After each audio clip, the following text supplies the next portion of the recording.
মেয়েটা মনে করত তার চুল যতক্ষণ না পুরো সোজা হচ্ছে ততক্ষণ তার ক্রাশ কখনো তাকে লক্ষ্যই করবে না। নিজের ঘন কালো চুলের দিকে তাকালেই তার মন খারাপ হয়ে যেত। তাই সে বারবার চেষ্টা করত চুল সোজা করার, কিন্তু যতবারই চেষ্টা করত ফল ঠিক তেমন হতো না। একদিন ক্লাসে বসেছিল, হঠাৎ তার বন্ধু দৌড়ে এসে বলল, শুনেছিস জেনি তার চুল একদম স্থায়ীভাবে সোজা করে ফেলেছে। সে আর দেরি না করে জেনির ক্লাসে ছুটে গেল। জেনির ঝকঝকে সোজা চুল দেখে সে হতবাক। জেনি হেসে বলল, আমি ম্যাজিক স্ট্রেট পার্ম করিয়েছি, এটা সাধারণ পার্ম না, কোরিয়ার নাম্বার 1 ট্রিটমেন্ট। মেয়েটা সঙ্গে সঙ্গে ঠিকানা জিজ্ঞেস করলো, কিন্তু যখন শুনল এর দাম 1 লাখ টাকা তার মাথা যেন ঘুরে গেল। বাড়ি ফিরে সে তার সব সঞ্চয় বের করলো, এক এক করে গুনল, কিন্তু তার কাছে মাত্র 10,000। হতাশ হয়ে সে ভাবল হয়তো তার চুল কখনোই তেমন হবে না যেভাবে সে চায়। যে সেলুনে সে যেতে চেয়েছিল সেটাই বেরোলো তার এক ক্লাসমেটের মায়ের সেলুন। পরের দিন সে সেই ক্লাসমেটের সঙ্গে সেলুনে গেল। ক্লাসমেটের মা হেসে বললেন, যতদিন না আমার ছেলের পা পুরো ঠিক হচ্ছে তুমি যদি ওর যত্ন নাও আমি তোমার চুল ফ্রিতে সোজা করে দেব।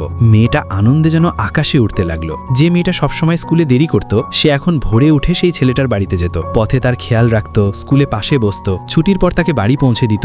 ধীরে ধীরে তাদের মাঝে একটা নীরব বন্ধন তৈরি হলো। এভাবে কেটে গেল 20 দিন। ছেলেটার পা পুরোপুরি ভালো হয়ে গেল, আর প্রতিশ্রুতি মতো তার মা মেয়েটার চুল সোজা করে দিলেন। পরের দিন স্কুলে ঢুকতেই সবাই অবাক, তার লম্বা সোজা চকচকে চুল যেন একদম অন্য মানুষ বানিয়ে দিয়েছে তাকে। অবশেষে সে সাহস করে ঠিক করলো আজ সে তার ক্রাশকে প্রপোজ করবে। কিন্তু যখন সে সামনে দাঁড়ালো তার মাথায় শুধু একটাই মুখ ভেসে উঠল, সেই ছেলেটার মুখ। সে হঠাৎ বুঝতে পারল যত্ন নিতে নিতে অজান্তেই সে তাকে ভালোবেসে ফেলেছে।